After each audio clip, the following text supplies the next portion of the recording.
hayi mfethu yazi kunesign ebalekile esitshengisayo ukuthi wena awusoze waba isiqibe empilweni yakho ngisho usukhala uyokuza ngephunga njengeperfume. Kunesign eyodwa nje ushowcase amongst many yabo. Uyabona le sign ethi wena uyakwazi uqunga makumele spending consumption uyakwazi uqunga lapho, but awukwazi uqunga when it comes to ownership, when it comes to investing. Mangikhuluma nge-investing, I'm not talking about one thing. Ngakhuluma ngama-forms and types of investment ukuthi you can invest in real estate properties, you can invest in stocks, shares, you can invest in business, owning a business, buying inventories, selling, you can invest in what you call in yourself, skill, acquiring a certain skill. You can invest in commodities, your gold, your platinum and all of those things. They are ETFs ngiyaphathelene nalezo zinto. Awukwazi uqunga lapho ukwenza. Hayi. Hamba ulala. Yawazi uqunga wena. Uthenge osofa, uthenge lokhu, uthenge lokhu. Awukwazi uma ungakwazi uqunga kulokho okunye. Hayi baba, hamba ulala baba. Ku dimensionally ke nakho investor. Kushuthi usungakafiki kwi dimension engakwenza ukuthi ube isicebi wena empilweni yakho ngalesi sikhathi ubingelelo changes akasha uthi ngenzana noma yini noma inini noma kanjani kunoma ubani ngoba impilo isiyona into ocabanga ukuthi iyona. Possibilities are infinite in the universe. Your own consciousness is your own limitation. Kukude lapho esisuka khona futhi kukude lapho esiya khona. Beka phansi umoya ungatatazeli uyabona. Yeah, uyakwazi ngithi wena uqunga uspend, but you cannot be brave to own, because if we are talking about investing, we are talking about ownership.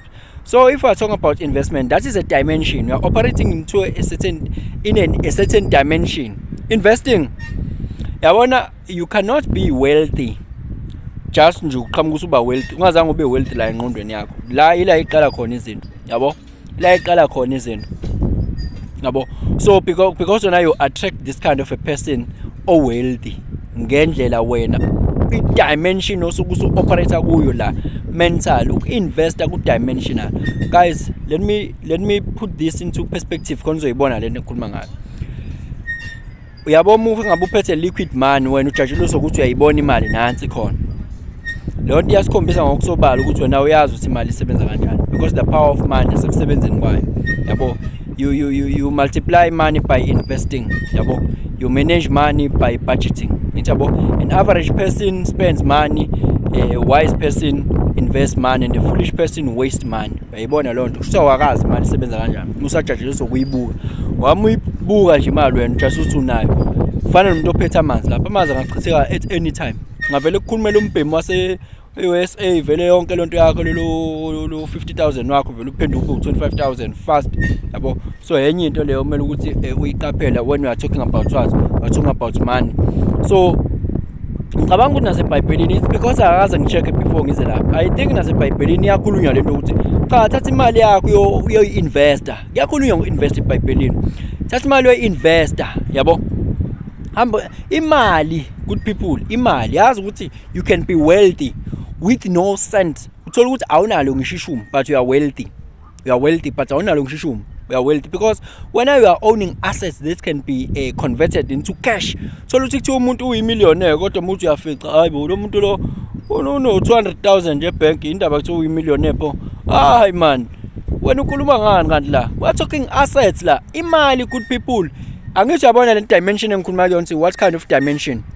Yabo umuntu ose-operate le dimension le ngikhuluma ngayo ye-investment, yoku-invest. Lo muntu loyo mayebona imali ihleli nje uba uncomfortable ngoba uyazi ukuthi imali, there's a certain portion of money kumele ihlale for emergencies, not ukuthi imali ayihlale nje. Imali kumele ihambe yolanda enye imali. Yayizwa lo nto leyo. Enye inhlobo yokucabanga leyo ke. Enye dimension ke leyo. Yabo nje mina Nkosi yami ekubhaliwe nje vele ukuthi this guy, but I'm not doing it for myself, I'm doing it for people as well, yabo. I cannot risk. I take risk, man. I take risk even I can lose 10,000, I can lose 20, I don't care. At least investment is all about risk. Even ukuvuka la when uvuka uhambe emsebenzini uya risk lapho, awuboni ukuthi uya risk. Ukuriska kona lokho ukuvuka uhambe emsebenzini phela umehluko sesingabuka ukuthi i-risk oyithathile ingakanani The smaller the risk, the smaller the returns. The bigger the risk, the bigger the returns. Angithi uyayibo indaba.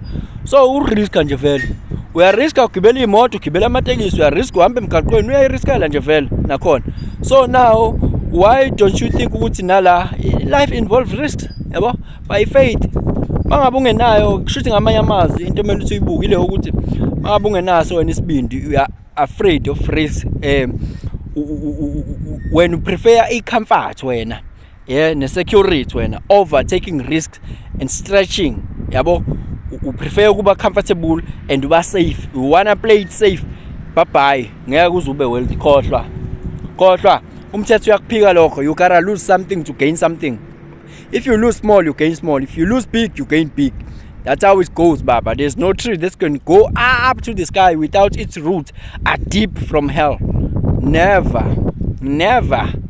Kunabantu that were banned ngempela beshela lezi zinto abanazo nje manje, and when now you think you're gonna play it safe and then usunayo yonke into empilweni. Bye bye. Not unless ukuthi vele in your life that's not the focus. No. Phela we can use you. Yabo, because vele if you don't want us to use you, then you need to be useless. We can use you because ama dimensions are fun. If alewula nje zihlakaniphi, angithi yabo. So when you choose ukuthi ufuna ba isiwula noma ufuna ba isihlakaniphi. So there are people who are escalating my dimensions until they are going to use you until now you operate on a different dimension and then you use others. That's how it works. We're gonna own businesses and we own some, and we need people to work for us. Yabo. So if you are afraid of taking risk, you are going to work for someone who was able to take risks. That's how it goes, good people. If I will advise ihlakaniphi, when I gotta choose to ufuna ba isiwula noma ufuna ba isihlakaniphi, I cannot do things on my own. Angithi uyakhumbula ukuthi this thing of money is a game. So as I spoke before, good money, this thing of money is a game. So it game in players. You cannot build wealth alone. So I need you. I need those people to build wealth. Yabo? I need them. And two, it game is a team. So I cannot build wealth alone. Two, when a score, maybe be trackable, ibe measurable. Wealth needs to be measurable. Yabo? Because in the game, there's a score. Time. There's a time, limited time. I would like game wire. So even in the money game, there's time stipulation there. Time is running out at some point. Which I point out. Secrecy. There's law of secrecy in the money. So this thing is a game. That is a very great law. So listen, dabe kanje. Zigcino zayi secrets lezo ndaba lezo. Because it's a game. So oyibuka lapho ke mfethu ukuthi uyoke yini ube isicebo wena. Are you able to sacrifice ukuthenga amateko? Uyakwazi ukwenza lokho. But uhamba uthenga amashare. Uyakwazi ukwenza lokho. Ngoba kunabantu abakuthi uyabona ukuthi le problem ibisangafixwa ngenye indlela except spending money. Yeah, there are those people. Yabo, uyabona ukuthi le nto ibingafixeka but because iphakethe liyamshisa, iyamluma imali ithi ngidle, uzongenzani? Wavele wa decide ukwenza njani? Ukuthi let me go and because I do have money. Kumele kube ithuba lokugcina lelo noma kube i-option yokugcina ukuthi you fix ama problems wena ngemali. Into ayicabangayo nje yena akacabanga ukuthi kumele awokhaye lapho. Ucabanga ukurequest first. Yabo? Every time ama options ekhona, the first option yen is to spend. Akubi last option, isign leyo. Yabo? Akubi last ukuze makuthala abantu laba abacebile bahongoqo. Ukuze uthiwa bahongoqo. I-dimension aba operator kuyona. They know exactly what they are doing. They are intentional. Yabo? First thing nje, akusho ukuthi phela you don't buy anything, you awuyibusisi and all of those things. But in fact, you think in terms of ownership. Futhi ke le genge le working class iyathanda ukuthatha ama debt iwabize ngama assets, ama debt. Yini kanti assets? Asset doesn't generate cash for you. Yabo lento it's either izoma ngawe noma nawe uyayiperpetuate ngokwakho kwi-lineage yakhe emndenini wakho. Fundisa izingane zakho ke futhi ngendaba yemali, mawukuthi ufuna lento ukuthi iqhubeke iye phambili. Awu streetwise ngendaba yemali.